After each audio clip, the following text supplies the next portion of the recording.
Nav Prabhat news, नव्या दिवसाची नवी बातमी। बालेवाडीतील बारमध्ये पोलिसांची वाद घालून गोंधळ घालणाऱ्या तरुणीवर बाणेर पोलिसांनी गुन्हा दाखल केलाय। पोलिसांच्या कामात अडथळा आणणे, शिवीगाळ करणे आणि महिला पोलीस अधिकाऱ्याच्या हाताला चावा घेऊन जखमी केल्याचा आरोप या दोघांवर आहे। मानसी चंपालाल परिहार आणि युवराज निलेश परतानी यांच्यावर गुन्हा दाखल असून 3 मार्च रोजी रात्री 11:15 बालेवाडीतील एजंट जॅक्स बारमध्ये ही घटना घडली। बारमध्ये भांडण झाल्याची माहिती मिळाल्यावर महिला पोलीस उपनिरीक्षक सुप्रिया मांढरे सहकाऱ्यांसह घटनास्थळी पोहोचल्या।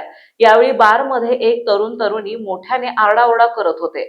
त्यांनी बारमध्ये मारहाण झाल्याचा दावा करत सीसीटीव्ही फुटेज तत्काळ देण्याची मागणी केली।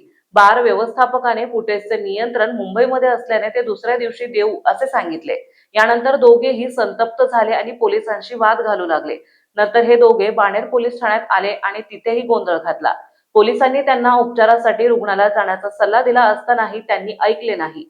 दरम्यान दोघांच्याही तोंडातून दारूचा वास येत असल्याचं पोलिसांनी नमूद केले।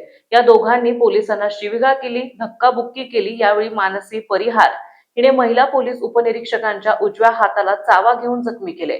याशिवाय परिहारने मी आत्महत्या करून तुमचा नावाचा उल्लेख करीन असे, तर युवराज परतानी यांनी माझी पावर वापरून तुमच्या नोकऱ्या घालवतो अशी धमकी दिली। आपल्या परिसरातील महत्त्वाच्या बातम्या पाहण्यासाठी आजच नवप्रभात न्यूज चॅनलला YouTube वर सबस्क्राईब करा आणि बेल आयकॉन प्रेस करा।